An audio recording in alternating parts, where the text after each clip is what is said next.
Assalamualaikum warahmatullahi wabarakatuh.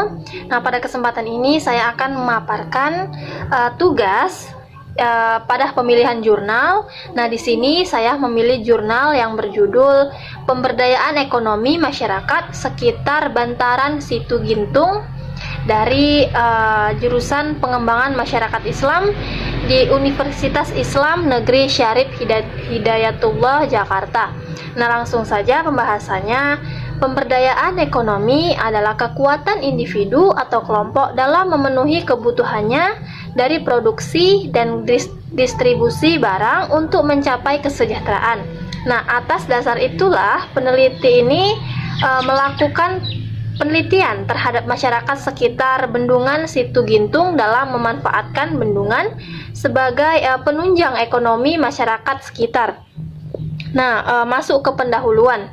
Salah satu faktor keberhasilan dalam mengupayakan kesejahteraan masyarakat adalah dengan adanya pemberdayaan terhadap apa yang menjadi daya tarik atau ciri khas dalam setiap daerahnya.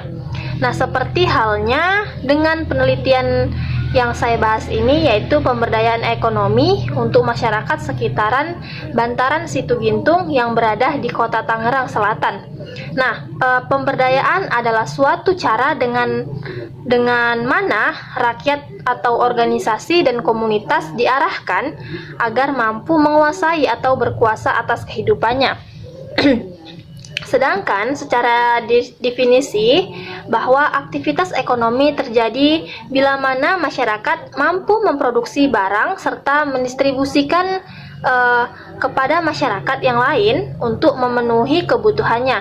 Nah, dalam hal ini dapat saya analisis, peneliti ini diartikan bahwa adanya daya atau kuasa seseorang untuk memenuhi kebutuhan hidupnya yang mana arahnya nanti mampu sejahteranya masyarakat dalam hal pendapatan dari pemanfaatan bendungan Situ Gintung ini. Nah, kemudian hasil dan pembahasan dari jurnal ini yaitu yang dibahas adalah asal mula Bendungan Situ Gintung. Bendungan adalah danau buatan pada masa pemerintahan Hindia Belanda, yang dimana pada masa itu Hindia Belanda banyak membangun tanggul untuk mengantisipasi terjadinya banjir di Batavia atau Jakarta dari adanya banjir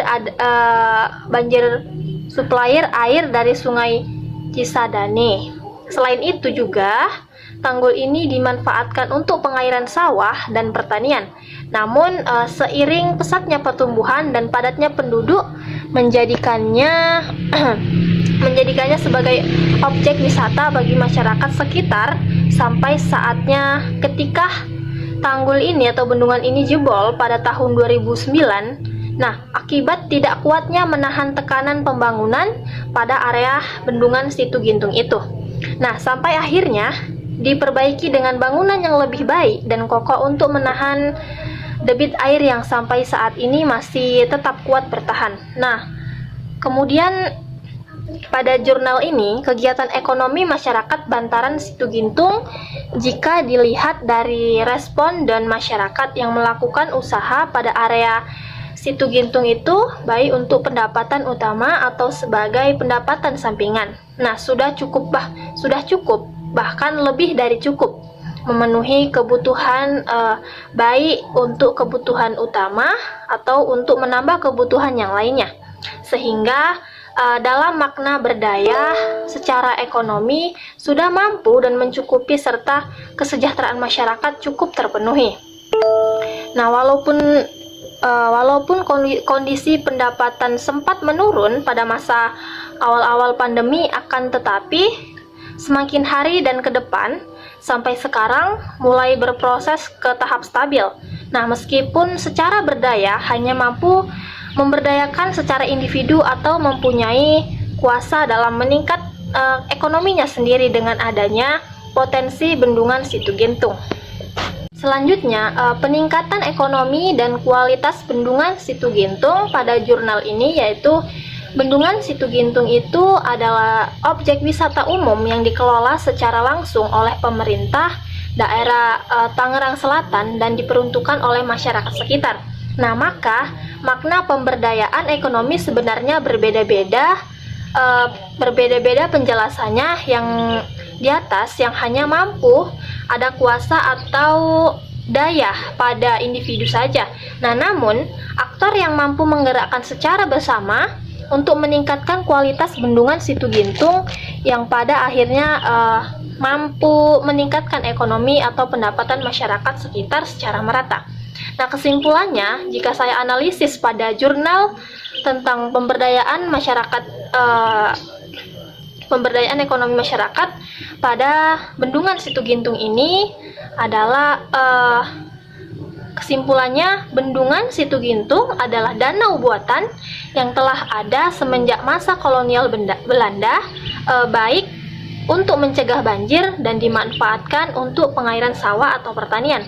Nah, namun seiring laju pertumbuhan semakin padat yang sampai sekarang akan terus berlanjut membuat bendungan tersebut dialihkan fungsinya sebagai area objek wisata. Nah, atas pengalihan tersebut ada dua pengelolaan, yaitu pulau atau Taman Situgintung dikelola oleh pihak swasta. Nah, sedangkan danau atau bendungannya dikelola oleh pemerintah setempat. Kemudian ada banyaknya pengunjung berdatangan di bendungan Situgintung ini menjadikannya masyarakat sekitar untuk berinisiatif mendirikan toko atau lapak usaha, baik itu pada area terdekat atau pinggiran bendungan Situgintung itu. Nah, tentu hal tersebut mendorong kondisi ekonomi masyarakat sekitar sebagai pelaku usaha semakin meningkat. Nah, bahkan menjadikannya usaha tersebut sebagai pendapatan utama, dan ada yang sudah mempunyai karyawan, meskipun ada juga dijadikannya sebagai pendapatan sampingan sekedar menambah kebutuhan yang ada di rumah. Nah, adanya peningkatan ekonomi akibat dari atraksi yang ada, akan tetapi belum mampu untuk kerjasama antara masyarakat dengan pemerintah untuk melakukan peningkatan atraksi bendungan Situgintung tersebut. Nah, untuk lebih baik lagi, selain itu, bentuk pemberdayaan ekonomi hanya sebatas individu saja. Baiklah, hanya itulah yang bisa saya paparkan pada jurnal ini. Lebih dan kurang saya mohon maaf. Sekian, terima kasih. Saya Lovita Alfioni dari kelas A, semester 5 Kesejahteraan Sosial Pagi. Assalamualaikum warahmatullahi wabarakatuh.